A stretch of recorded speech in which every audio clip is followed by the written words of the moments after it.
primeira perícope, primeira parte deste texto, Efésios capítulo 4, a partir do primeiro versículo, versículo 1, até o versículo de número 6. Efésios capítulo 4, versículos 1 a 6. A palavra do Senhor nos diz o seguinte: ouçamos com fé e atenção o que ele nos diz. Rogo-vos, pois, eu, o prisioneiro do Senhor, que andeis de modo digno da vocação a que fostes chamados, com toda humildade e mansidão, com longanimidade, suportando-vos uns aos outros em amor, esforçando-vos diligentemente por preservar a unidade do Espírito no vínculo da paz. Somente o corpo e o Espírito, como também fostes chamados numa só esperança da vossa vocação. Há um só Senhor, uma só fé, um só batismo, um só Deus e Pai de todos, o qual é sobre todos, age por meio de todos e está em todos, diz a palavra de Deus. Vamos ler juntos, meus irmãos, a uma só voz, os dois últimos versículos dessa perícope, dessa passagem, versículos 5 e 6, todos juntos, a uma só voz. Há um só Senhor, uma só fé, um só batismo, um só Deus e Pai de todos, o qual é sobre todos, age por meio de todos e está em todos. Amém. Que o Senhor abençoe a exposição de sua santa palavra. Meus irmãos, existem algumas cenas que são apresentadas em filmes que de fato entram para a história e se tornam inesquecíveis, não é verdade? Por exemplo, no filme Vingadores Guerra Infinita, tem um momento icônico que destaca a diferença entre dois heróis, Thor e Capitão América. Thor é conhecido por ter força, por possuir grande poder, mas em determinado momento da saga ele se sente indigno de aportar a sua lendária arma. Vocês conseguem se lembrar de qual é o nome do martelo do Thor? Mjolnir. E ele acredita que ele não é digno de possuir, de utilizar essa sua arma, porque ele acredita que tenha falhado na sua missão de proteger seu povo, e que por causa disso ele perdeu a dignidade que outrora ele possuía. Mas por outro lado, a gente tem o Capitão América, que é um simples ser humano, alguém que, apesar de não ter poderes sobrenaturais, sempre viveu sob um forte senso de dever e um grande senso moral. A dignidade do Capitão América e o seu caráter são tão elevados que em um dado momento do filme, os irmãos devem se lembrar, ele consegue empunhar e levantar Mjolnir, martelo de Thor, e ele prova-se digno de manejar uma arma reservada apenas para aqueles que possuem um coração puro e inabalável. Não sei se vocês já viram este filme, mas eu tive a oportunidade de ver no cinema, e na hora que isso acontece foi de fato fantástico, não é? As pessoas gritaram na sala de cinema: ele é digno, e outros: eu sabia que isso ia acontecer. Digno, dignidade, palavras que evocam para nós uma ideia de vida honrada, de integridade, de coerência com aquilo que nós acreditamos ser correto. Essa cena do filme não é apenas um momento épico de ação, mas é algo que nos ensina com muita profundidade sobre o que significa ser digno. Ser digno não tem a ver com poder, com força, com posição que torna alguém digno, mas ser digno tem a ver com caráter, tem a ver com a maneira como se vive e com as escolhas que ninguém está fazendo. Uma boa definição de caráter que eu ouvi há muito tempo e eu acho extremamente apropriada é de que caráter é aquilo que nós fazemos no escuro quando ninguém está percebendo. E dignidade, falamos sobre isso. O Capitão América não é digno por ser mais forte, mas sim por ser alguém que na sua trajetória viveu sobre princípios firmes, com integridade, com humildade, colocando o bem das outras pessoas acima de si mesmo. E com base naquilo que nós acabamos de ler da palavra do Senhor, meus irmãos, nós percebemos também uma ideia de dignidade. O texto que nós lemos agora há pouco fala para a gente que nós somos chamados para viver de uma forma digna, de um modo digno da nossa vocação. É o que a passagem apresenta para nós. Nós somos chamados para manifestarmos o caráter de Cristo nas nossas vidas diárias, manifestando alguns atributos, algumas características. Nós somos chamados para viver sobre o caráter de Cristo em cada aspecto da nossa realidade. E antes de nós explorarmos, irmãos, a passagem, é fundamental nós observarmos o contexto em que ela se encontra, a gente compreender todo o pano de fundo da carta de Paulo aos Efésios. Nos capítulos anteriores, Paulo mostra-nos, fala com esses irmãos e também a nós, sobre o propósito eterno de Deus de criar uma nova comunidade através de Cristo, um povo onde há comunhão com Deus, um povo que manifesta também a reconciliação, um povo onde todo tipo de fragmentação é desfeito. E essa visão de uma nova humanidade se manifestando na criação, de uma nova comunidade que é a igreja, tem a ver para nós com a ideia de que a igreja, o povo de Deus, essa nova criação, não se refere apenas à adição de vidas individuais transformadas, mas sim uma comunidade que vive de forma unida, de uma forma santa. Quando nós chegamos no capítulo 4 de Efésios, Paulo está fazendo uma transição de toda a teologia que ele apresenta nos primeiros 3 capítulos, e passa agora à prática. Ele transita da doutrina para o dever, mostrando que nós devemos viver de modo digno na nossa vocação. Se a gente fosse parafrasear, o que Paulo está trazendo aqui é o seguinte: o Senhor nos reconciliou consigo mesmo, o Senhor nos reconciliou uns com os outros. São todas essas doutrinas, realidades importantes, mas agora a gente precisa aplicar essas verdades em nossas vidas. Nós precisamos viver de modo coerente com aquilo que Deus fez por nós. E por isso que Paulo está consciente então aqui do seu papel e da sua posição como prisioneiro por causa do Senhor Jesus Cristo, e utiliza da sua autoridade apostólica para exortar, para instar os crentes a seguirem um caminho de vida digno, um caminho de vida coerente, que irá refletir a nova identidade que eles receberam no Senhor Jesus. Se você mantiver sua Bíblia aberta, você vai ter condições de acompanhar como isso se desenvolve. Nos primeiros 3 versículos, Paulo fala-nos aqui sobre um chamado para viver de modo digno. Nesse primeiro momento, ele apela para que aqueles irmãos em Éfeso vivam de acordo com a vocação, com o chamado divino. Ele diz: andem de modo digno da vocação que vocês foram chamados.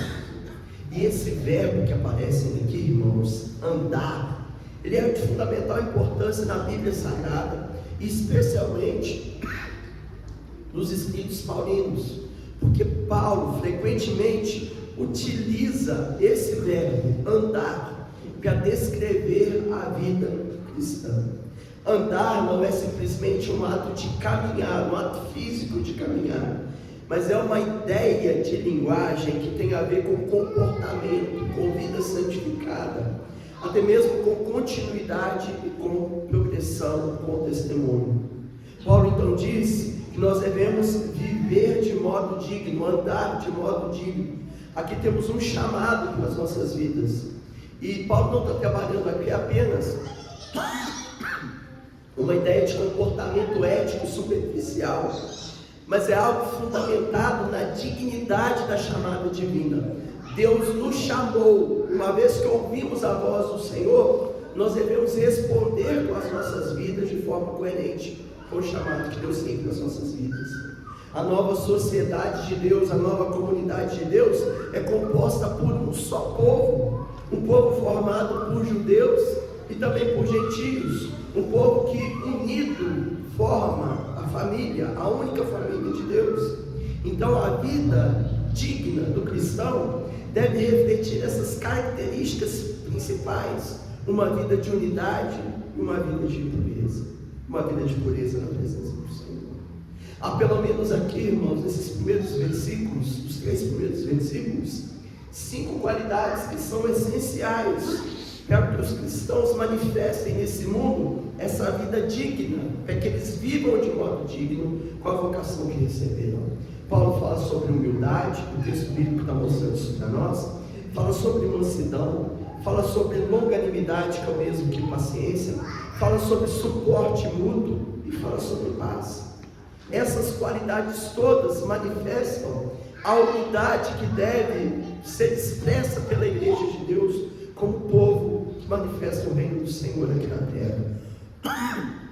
Portanto, unidade não é apenas uma ideia teológica, mas uma prática que deve fazer parte das nossas vidas, da prática concreta do povo de Deus, que assim reflete o caráter do Senhor Jesus. Vejamos cada uma dessas características. A primeira que aparece aqui diante de nós, meus irmãos, é a humildade. Humildade. A humildade na cultura greco-romana antiga era frequentemente desprezada, assim como a gente vê nos dias atuais. A humildade era vista muitas vezes como fraqueza, como subserviência. No entanto, Paulo define humildade como uma virtude central da vida cristã. Ser humilde não tem a ver com ser tímido, ou ser pobre, ou se sentir inferior, mas sim nós reconhecermos o nosso verdadeiro valor diante de Deus e diante dos outros, restringindo esse desejo natural, pecaminoso que a gente tem, de querer ser o centro das atenções e do cuidado das outras pessoas. Ser humilde tem a ver com nós colocarmos o direito do outro em primeiro lugar. E Paulo está dizendo aqui para nós que nós devemos viver de forma humilde nesse mundo, porque assim nós vamos andar de modo digno da vocação que fomos chamados.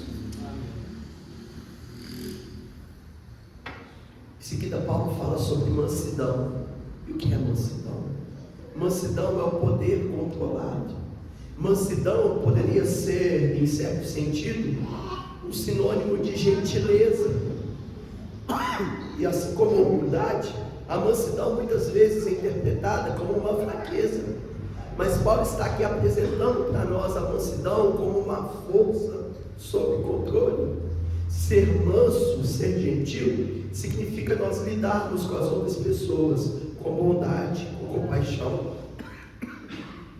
Mesmo quando nós temos todas as condições de agirmos com elas com toda dureza. Ser manso ou viver em mansidão tem a ver com escolher encorajar as pessoas ao invés de intimidá-las. Tem a ver com ajudar as pessoas ao invés de sobrecarregá-las. Houve alguém que disse que mansidão é a suavidade dos fortes. São aqueles que têm poder, mas escolhem usar esse poder no bem dos outros. E a mansidão, meus irmãos, da vida comunitária, é a nossa vida como igreja do Senhor, é de fundamental importância, porque quando a gente fala de mansidão, tem a ver com liderança servil, um tipo de autoridade que é exercida com uma postura de serviço e de respeito mútuo. Isso acaba por promover a unidade e o crescimento espiritual de toda a igreja. Em seguida, Paulo fala-nos aqui sobre longanimidade.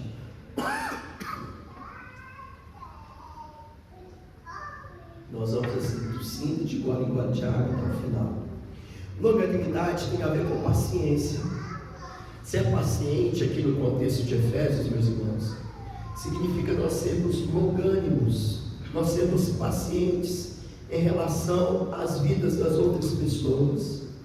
Ser longânimo não tem a ver apenas com a gente não mostrar externamente a nossa insatisfação ou a nossa frustração com as outras pessoas, enquanto a gente fica fervilhando por dentro de irritação.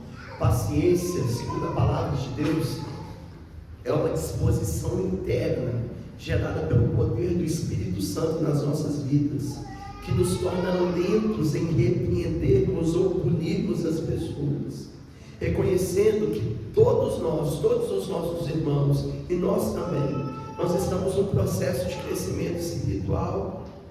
Quando a gente fala de paciência, quando a palavra de Deus apresenta para nós essa ideia de longanimidade, nós precisamos nos lembrar de que o crescimento espiritual é algo contínuo, é um processo contínuo, e que todos nós estamos em construção.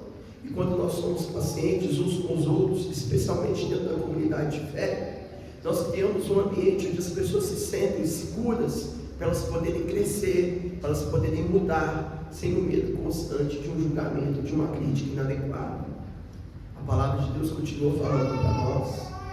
A próxima característica que é apresentada no final do versículo 2 tem a ver com nós suportarmos uns aos outros em amor. Quando nós somos mansos, quando nós somos humildes, quando nós somos pacientes, nós nos tornamos capazes de suportar uns aos outros em amor. Suportar não tem a ver com aquela ideia estoica de tolerar o outro de forma passiva, mas sim nós nos envolvermos e sermos suporte ativo da construção espiritual da vida das pessoas. E como que as pessoas crescem espiritualmente também, meus irmãos? Mediante o uso dos meios de graça, mas também através dos relacionamentos. E quando nós nos privamos desse nosso papel de suportarmos uns aos outros, nós acabamos por sabotar o crescimento espiritual das outras pessoas. Suportar uns aos outros em amor tem a ver com a gente manifestar esse amor, que é a essência do Evangelho, é o fundamento da vida cristã.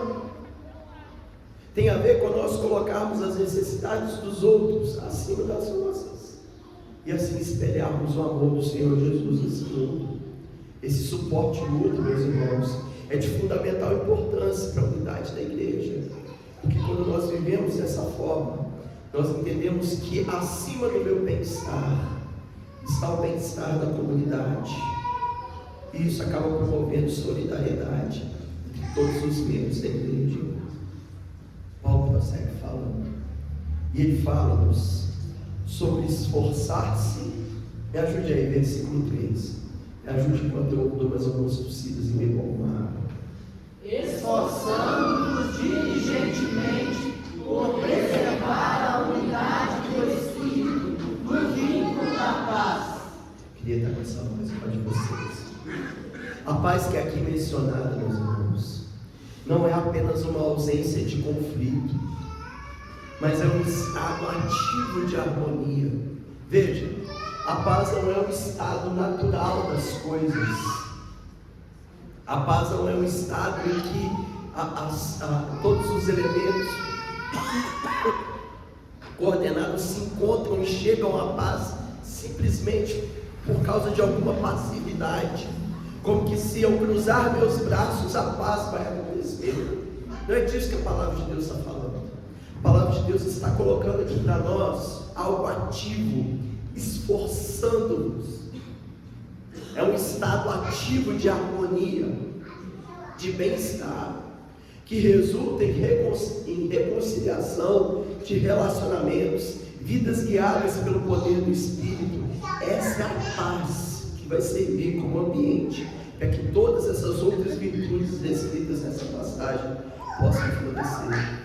E quando a gente se esforça para manter esse vínculo da paz, nós cultivamos essa paz, nós criamos um ambiente no qual o Espírito Santo opera, trabalha e une o corpo de Cristo de uma forma poderosa e visível.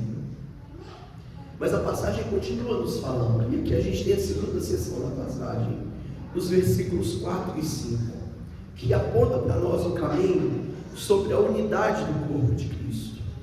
Paulo aprofunda aqui então qual que é a ideia de unidade dentro da igreja, conectando diretamente essa unidade. Eu acho isso fantástico, a própria natureza de Deus. Algumas palavras que vão se repetir aqui do versículo 4 até o versículo 6, por muitas vezes elas são de fundamental importância para nós. Paulo diz que só existe o corpo, só existe o Espírito, Só existe uma esperança na vossa vocação, um só Senhor, uma só fé, um só batismo, um só Deus e Pai de todos, o qual é sobre todos, age por meio de todos e está em todos. Essa linguagem aqui, percebam que há uma expressão ou uma ideia que se repete por muitas vezes: um só, uma só esperança, um só corpo, uma só fé, e por aí vai. Essa linguagem indica para nós, irmãos, que a unidade da igreja não é apenas um conceito doutrinário, abstrato, não, mas é uma realidade espiritual concreta, que reflete, quando nós vivemos em unidade como povo de Deus, nós refletimos a unidade da Trindade, o Pai, o Filho e o Espírito Santo. A estrutura que Paulo está utilizando aqui menciona cada pessoa da Trindade. Ele menciona o Espírito, ele menciona o Filho, que é o Senhor, e o Pai. Isso aqui não é acidental, meus irmãos. Isso aqui não é sem propósito, mas é intencional para mostrar para a gente que a unidade da igreja é um reflexo direto da unidade que existe em Deus. O uso dessa expressão, um só, essa repetição, um só, destaca para nós a singularidade, a exclusividade desse elemento que a gente só encontra na vida cristã, na fé cristã. Então, quando nós vivemos unidos uns aos outros, apesar das nossas diferenças, nós refletimos a unidade que existe no próprio Deus Trino. E a igreja do Senhor é chamada para expressar essa unidade para o mundo, para expressar essa unidade para o mundo. Paulo fala aqui então que só existe um corpo e um só Espírito. O corpo se refere a essa igreja de Cristo, que é muito mais do que denominação. A igreja universal, que é composta por todos os crentes, pelos judeus e pelos gentios, como Paulo falou agora há pouco no capítulo 2, no versículo 16. Um só Espírito tem consigo a ideia, a referência da presença do Espírito Santo, que é o elemento que unifica o corpo de Cristo. Se nós estivéssemos aqui unidos, reunidos, e se nós não tivéssemos a presença do Espírito Santo, meus irmãos, nós seríamos tão somente um clube, talvez de caráter religioso, mas nós não manifestaríamos o reino de Deus para esse mundo. Então a unidade da igreja é algo tanto espiritual quanto orgânico, porque o Espírito Santo habita nessa nossa coletividade e nos une como um só corpo. Essa unidade deve ser evidente na nossa comunidade, deve ser expressa na nossa vida diária, não apenas como uma ideia teórica, mas algo que a gente leva para a prática de vida. Paulo continua dizendo que só existe uma só esperança do chamado que nós recebemos, ou da vocação que nós temos recebido do Senhor. E essa esperança também nos une, porque fala-nos sobre a expectativa que a gente tem de em Cristo nós sermos reunidos uns com os outros, e de nós sermos apresentados diante do Senhor como coroa para a sua glória. Para Paulo, essa esperança que é uma só, a esperança que nós temos, não é apenas um desejo, um pensamento positivo, porque muitas vezes a gente pensa que esperança é algo vago, né? Tem esperança que as coisas vão melhorar, mas a esperança que a palavra de Deus diz aqui não é essa esperança vaga e sem objetivo, é uma esperança em uma pessoa, é uma esperança nos propósitos de Deus, na vocação que o Senhor nos chamou. É a certeza absoluta que a gente tem de que Deus irá cumprir cabalmente cada uma das suas promessas, e todos nós, judeus, gentios, nós compartilhamos de uma só esperança, o que fortalece para a gente a ideia de unidade. E no versículo 5 então está a tríade: há um só Senhor, uma só fé e um só batismo. Um só Senhor é o Senhor Jesus Cristo, o Senhor que é reconhecido e adorado como soberano sobre todos nós, sobre todos os crentes. Esse senhorio de Cristo é o fundamento e a base para toda a unidade cristã, porque todos nós, independentemente das nossas origens culturais ou origens étnicas, nós nos submetemos ao Senhor Jesus. Temos uma só fé, E a fé que é aqui mencionada, irmãos, se refere à confiança comum que nós possuímos em Cristo Jesus. Essa fé, esse vínculo que nos une uns aos outros. É por meio dessa fé e dessa união com Cristo que nós somos justificados, incorporados como místico do nosso Senhor. Essa fé não se refere apenas a um conjunto, um arcabouço doutrinário, mas sim uma confiança viva e relacional que nós temos em Cristo. E é curioso, é fantástico a gente perceber que o apóstolo Paulo também afirma aqui que existe um só batismo. E o batismo tem a ver com a nossa identificação com o Senhor Jesus, na sua morte, na sua ressurreição. O batismo não é apenas um memorial ou uma cerimônia externa. O batismo, na verdade, ele representa a realidade interna que todos nós aqui já possuímos, de estarmos unidos a Jesus. E ao estarmos unidos a Jesus, nós estamos unidos também a outros irmãos. Embora existam diversas interpretações sobre o que Paulo esteja afirmando aqui sobre o fato de existir um só batismo, a ideia central é de que nós somos unidos nessa mesma experiência de iniciação da fé cristã. Isso fortalece a nossa vida comunitária.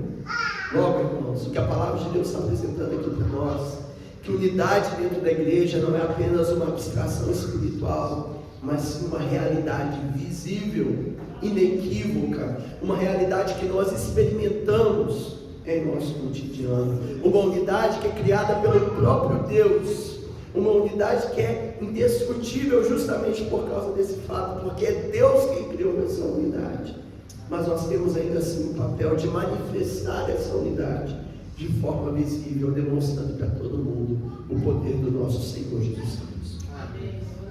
E não haveria forma melhor dessa passagem de ser concluída, meus irmãos, do que aquilo que a gente encontra no versículo 6.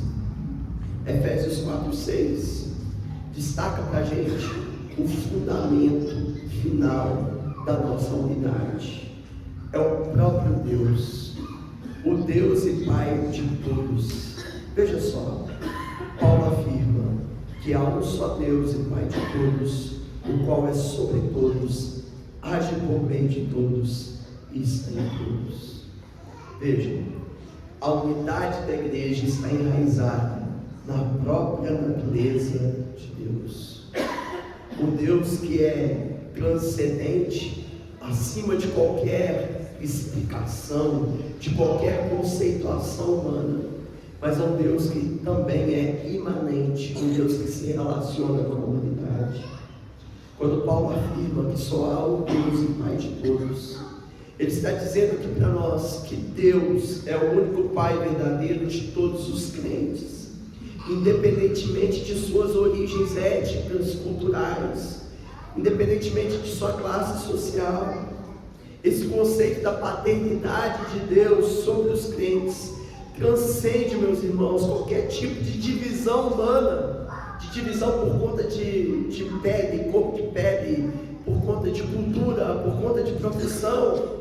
Estabelece para nós aqui a ideia de que nós, como servos do Senhor, nós estamos fundamentados em uma base comum, e essa base comum garante a nossa unidade espiritual. Paulo não está sugerindo aqui que Deus seja o Pai universal de todos os seres humanos em um sentido redentor. Não é isso que a palavra de Deus nos ensina. Aliás, essa é uma ideia do senso comum, mas que é facilmente refutada por aquilo que a palavra do Senhor nos apresenta. Mas Deus aqui é apresentado como o Pai de todos os pais são esses todos, os crentes que compartilham dessa fé comum em Cristo Jesus. Paulo vai usar 3 preposições fantásticas para descrever como que Deus se relaciona com a sua criação e com nós, que somos seus filhos, com os crentes. Ele é sobre todos, e essa ideia de sobre todos carrega consigo a ideia, o conceito, o pensamento da transcendência de Deus. Deus está sobre todos. Ele é o governante supremo, a autoridade suprema sobre toda a criação, inclusive sobre nós, seu povo. E é com base nessa transcendência, nessa soberania de Deus sobre todas as coisas, que a unidade humanidade que nós devemos viver é algo soberano e inquestionável, acima de quaisquer divisões humanas que as pessoas possam criar. O texto prossegue dizendo, utilizando uma outra preposição, dizendo que Deus age por meio de todos. Vejam, meus irmãos, Deus age. Somente essa realidade já nos bastaria, não é mesmo? Deus age. Deus não está de braços cruzados em relação ao seu povo. Isso tem tudo a ver, meus irmãos, com a ideia da providência divina, onde Deus age. Como que Deus age? Deus age ao nosso favor, e Deus age através de nós, para cumprir os seus propósitos no mundo. Deus não fica apenas supervisionando a criação. E aí talvez você seja dos mais antigos, você se lembre disso. Deus não é como aquela pessoa que dá corda no relógio.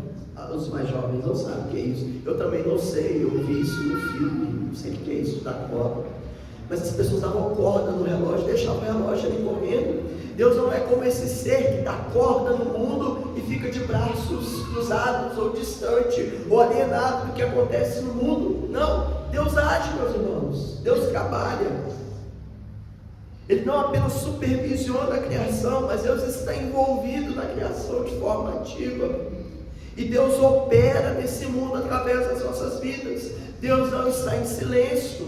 E Deus não está de braços cruzados. E o que a palavra de Deus está dizendo aqui é que Deus age através de nós, da sua glória. Nós somos instrumentos de Deus em sua missão redentora. E age por meio, Ele é sobre todos, age por meio de todos, e está em todos. Esse é o aspecto íntimo da unidade de Deus. Um Deus que, veja só, um Deus que governa, um Deus que trabalha, mas é um Deus que está em todos os crentes, um Deus que habita dentro de nós. Você parou para pensar nisso? Que Deus habita em nós, na nossa coletividade, que Deus está presente em nós, meus irmãos, e isso deve nos unir, favorecer essa união, criar essa união, fortalecer, solidificar essa união, como corpo de Cristo, de uma forma espiritual e orgânica. É essa habitação do Espírito Santo nas nossas vidas que nos fortalece para que possamos cumprir os propósitos do Senhor neste todo.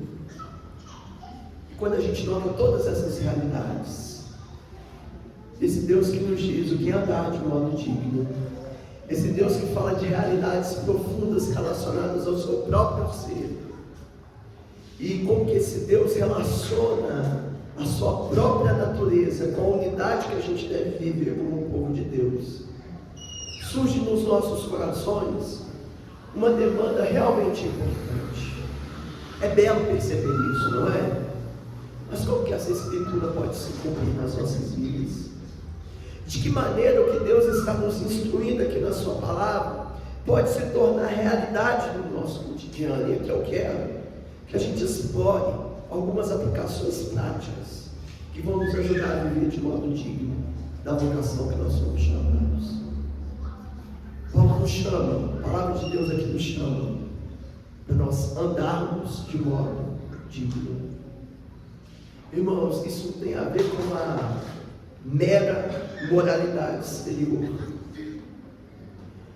mas tem a ver com nós vivermos de acordo com aquilo que nós já temos recebido do Senhor. Tem a ver com nós vivermos a transformação que Deus opera em nós, ou a transformação que muitas vezes nós alegamos que Deus operou em nós. Será que a gente tem vivido como crentes nesse mundo? Será que a gente tem vivido como igreja do Senhor de forma a refletir essa nova humanidade em Cristo? Esse povo unido, esse povo que vive em humildade, em mansidão, em paciência, suportando uns aos outros, que busca se esforçar diligentemente para preservar a unidade do Espírito no vínculo da paz. Será que nós estamos vivendo isso? Precisamos, meus irmãos, avaliar cotidianamente se as nossas ações se as nossas atitudes diárias estão alinhadas com o chamado de Cristo para as nossas vidas. Será que as pessoas vão perceber em nós, estão percebendo em nós, que de fato nós tememos ao Senhor e vivemos diante do Senhor?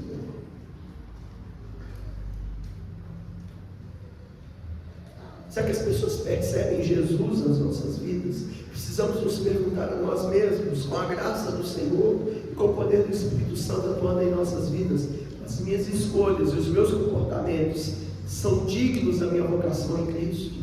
A forma como eu conduzo minha família, a forma como eu trabalho, a forma como eu lido com os meus filhos, a maneira como eu conduzo os meus negócios, será que isso reflete de fato a nova vida que eu tenho de Jesus? Um outro desdobramento prático dessa passagem das nossas vidas tem a ver com nós promovermos a unidade dentro da comunidade de fé. A unidade, isso é paradoxal, é tanto uma realidade conquistada pelo próprio Cristo.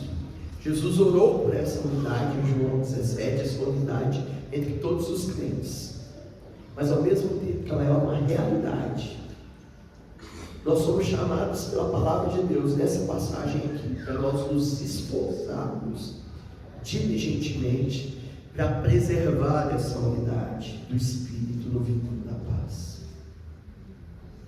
E há muitas formas, irmãos, que infelizmente a gente tem contribuído, tem colaborado para que essa unidade, pelo menos no âmbito de nossa igreja local, de nossa comunidade local, nós temos muitas vezes contribuído para que essa unidade não aconteça, ela não subsista, não é mesmo?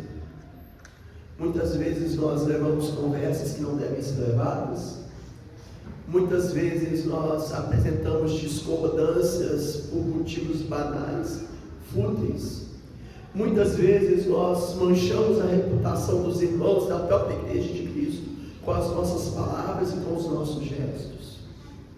Mas aqui está um desafio para nós, à luz daquilo que a palavra de Deus fala. Precisamos ser agentes de unidade dentro da nossa igreja.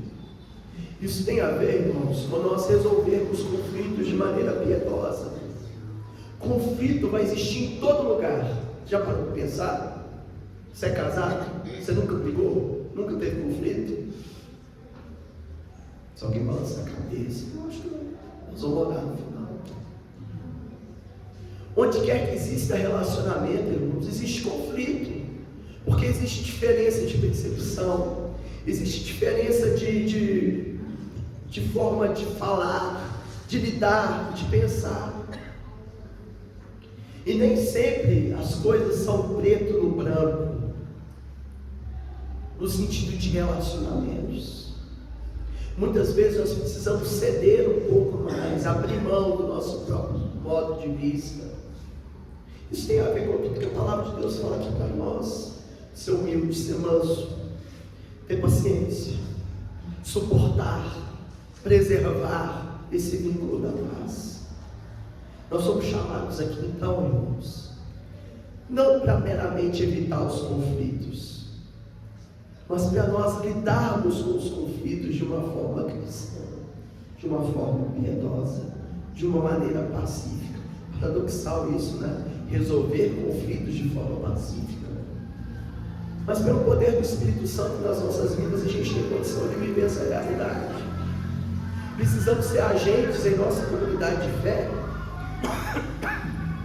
para buscar reconciliação entre as pessoas quando existem desentendimentos, promover união, meus irmãos, através de compaixão, de compreensão.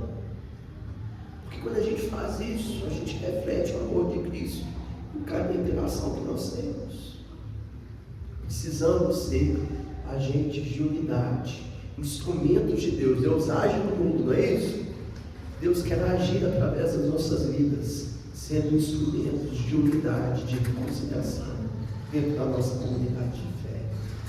E por fim, o dever que a palavra de Deus exige aqui de nós tem a ver com nós vivermos conscientes da paternidade de Deus e da presença de Deus sobre nós como servos do Senhor.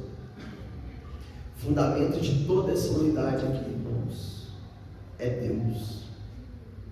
é Deus. O que nos une uns aos outros é o Deus que é Pai de todos, está sobre todos, age por meio de todos. Isso implica que nós, como filhos de Deus, nós temos um único Pai, e a gente é chamado para viver em unidade, em amor.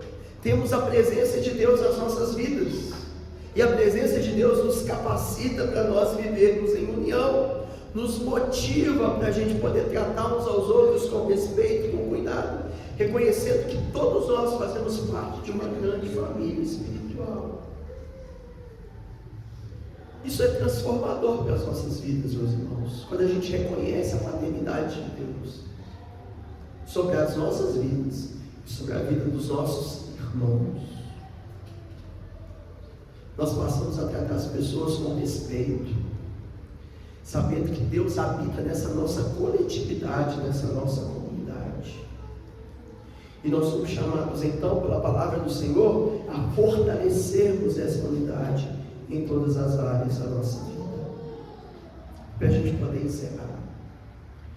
Não importa, meus irmãos, quais sejam as barreiras de raça, de classe social, de nação, ou até mesmo de cidade, ou até mesmo de bairro.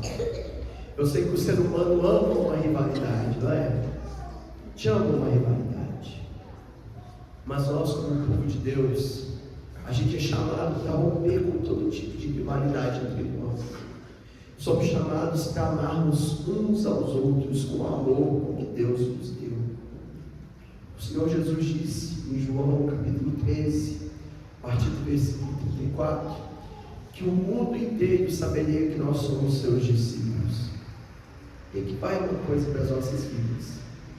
Como que o mundo inteiro saberia que nós somos discípulos dele? Será que é por causa dos nossos predicados intelectuais? Será que é por causa da nossa roupa? Será que é porque as pessoas veem a gente com a Bíblia debaixo do braço da igreja? Não. Jesus disse que todos saberiam que nós somos discípulos seus se nós amarmos uns aos outros. Jesus disse que esse é um mandamento novo, né? Porque ele eleva o sarrafo desse amor. Até então, as Escrituras sempre falaram de amor no seguinte sentido: ame o seu próximo como a ti mesmo. Não é isso o resumo da lei? Amar a Deus sobre todas as coisas e amar o próximo como a si mesmo. Mas Jesus eleva o padrão do mandamento, dizendo: o mundo inteiro saberá que vocês são meus discípulos se vocês amarem uns aos outros. E quem é que se lembra do que o texto diz? Qual que é a referência desse amor? Com o amor que eu amei vocês. Medite nesse amor de Jesus. Viva esse amor de Jesus. O amor que vai além de palavras, mas é um amor que poderia ser adjetivado de tantas formas. Um amor que é sacrificial, um amor que é benevolente, um amor que doa, um amor que é altruísta, um amor que, como o próprio capítulo de João 13 começa dizendo, o amor que Jesus teve, amando os seus que estavam no mundo, ele os amou até o fim. E ele começa a lavar os pés dos discípulos. Que Deus nos capacite, mediante o poder do teu Espírito, para que possamos viver essa realidade. Senhor, eis-nos aqui. A tua palavra nos constrange de muitíssimas maneiras. Muitas maneiras. A tua palavra desvela diante dos nossos olhos a nossa incapacidade, a nossa vulnerabilidade. A tua palavra, Deus, diante dos nossos olhos e em nossos corações, mostra-nos o quão aquém estamos de todas as exigências que o Senhor tem em relação às nossas vidas.